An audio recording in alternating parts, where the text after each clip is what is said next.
los elementos importantes a considerar en el estudio de las políticas públicas es cómo medir una política pública.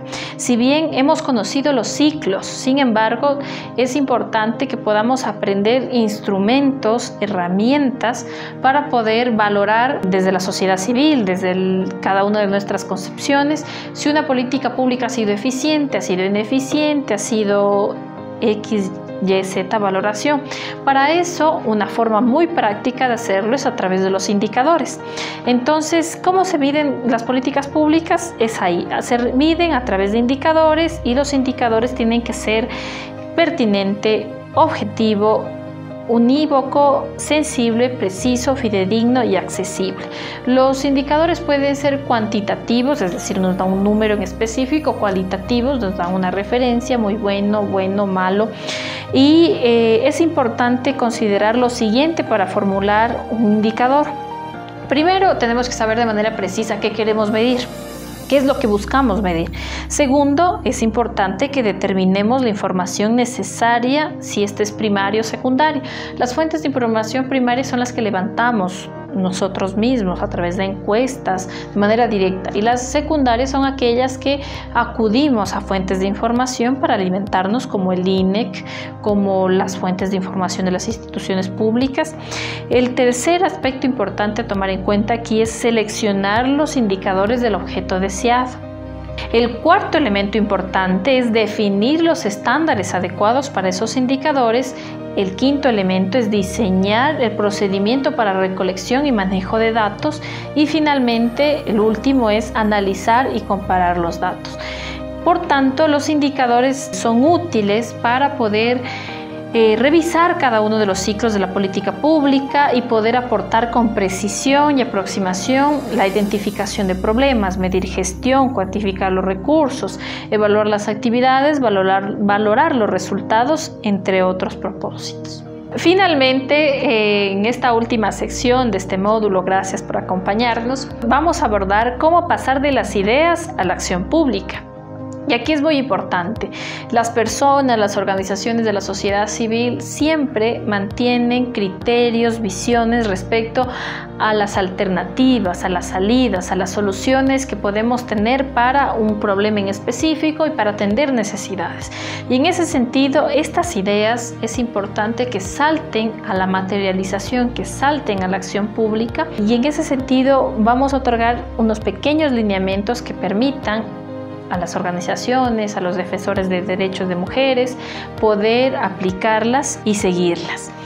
Bueno, si bien hay que reconocer que existen personalidades que tienen mayor influencia y capacidad para introducir, priorizar temas dentro del debate público, dentro de la agenda pública, y por esa razón es que la educación y el acceso a la información juegan un papel determinante para mejorar la calidad del debate público. Y en ese sentido, en el marco de un Estado democrático que respeta las diferentes visiones de las personas, es importante tener la capacidad de diálogo para poder tener esa capacidad de escucha sobre las diferentes visiones que se tienen para las salidas alternativas de los problemas existentes. En ese sentido, es aquí donde se define una ruta, una agenda de trabajo, un camino a seguir que es vital porque incluye diferentes puntos de vista, inclusive contradictorios, que pueden tener o no cabida en el programa o la política a discusión. ¿Qué es lo que debemos tener en cuenta de manera clara para apoyar el trabajo a defensores, defensoras de derechos de mujeres? Son, primero, definir de manera clara qué causa es la que se busca defender. Si bien tenemos muchos móviles que nos provocan nuestra acción, nuestra intervención, nuestra movilización, debe quedarnos claro cuál es la causa que queremos defender y dentro de esa causa en qué campo queremos aterrizar. Por ejemplo, la violencia de género es un campo amplio. Hay distintos tipos de violencia. Hay violencia psicológica, hay violencia sexual, existe violencia política, y en ese sentido es importante que definamos en cuáles de los campos queremos intervenir, quiénes son el público, en qué provincia deseamos actuar, en qué cantón vamos a actuar, con quiénes vamos a actuar. Segundo tema importante es conocer el tema a tratar. Si bien no vamos a iniciar como expertos en la materia, pero es importante que acudamos a lecturas, a bibliografía, nos informemos de las noticias, de los hechos, del marco jurídico que contempla los procedimientos, los derechos a los cuales queremos promover, a los cuales queremos defender. Es importante que partamos con una autoeducación en este campo para conocer de manera clara el tema que queremos tratar. Eso es un ejercicio inclusive hasta responsable. Un tercer tema es definir la capacidad de movilización de los actores y de grupos ciudadanos. Si tenemos diferentes miradas de cómo ejercer esas ideas a la acción, debemos tener conciencia de cómo podemos definir esa capacidad de movilización, con quienes contamos, con quienes vamos a trabajar, quienes forman parte de un acuerdo programático, de objetivos comunes, en fin.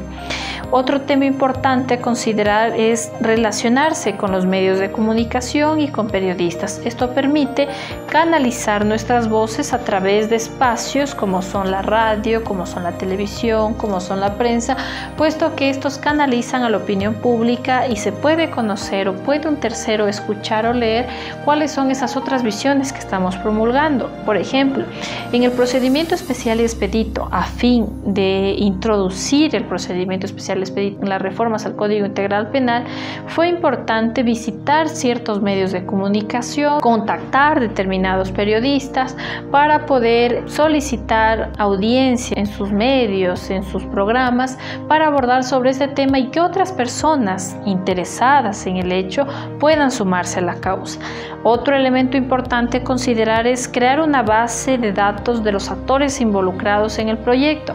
Muchas de las veces ocurre que cuando estamos dentro de un proceso de acción, de un proceso de movilización y necesitamos el apoyo, el respaldo en ciertas acciones o recolectar información sobre otros temas, no contamos con los contactos o las personas o las entidades que facilitan aquella documentación, información, necesidad que requerimos. Es por eso necesario mantener una base de contactos, una base de información que permita tenerla de manera accesible dentro de estas causas a defender. Uno de los elementos también muy importantes es manejar y explotar el uso de redes sociales. Las redes sociales permiten comunicarnos con otras personas, con otras organizaciones, inclusive de otros países, de otras tendencias, y en ese sentido manejar responsablemente y explotar su uso es importante, e inclusive de acceso gratuito hasta determinado alcance, que puede servir de uso para las organizaciones, para las personas que desean promulgar sus ideas, buscar apoyo y replicar hechos importantes de sus causas. Finalmente, desde Mega Mujeres hacemos una especial invitación a cada uno de ustedes, defensoras de derechos de mujeres, activistas feministas, profesionales en libre ejercicio, académicos, expertos que nos han acompañado en este segundo módulo, la importancia de participar en las actuaciones del poder público, en las decisiones que toman las instituciones, en ejercer la vigilancia y el control a fin que nuestros derechos y lo que se encuentra consagrado tanto en la Constitución de la República y en otras leyes orgánicas y otros cuerpos normativos sean cumplidos de manera efectiva, para que las políticas públicas tengan su fin, atiendan al público específico, atiendan las necesidades, solucionen problemas prioritarios de la población y, en definitiva, para poder elevar nuestras voces y materializarlas con acciones, con hechos, con transformaciones de cambio muy necesarias para alcanzar, entre esas cosas, una vida libre de violencia para las mujeres.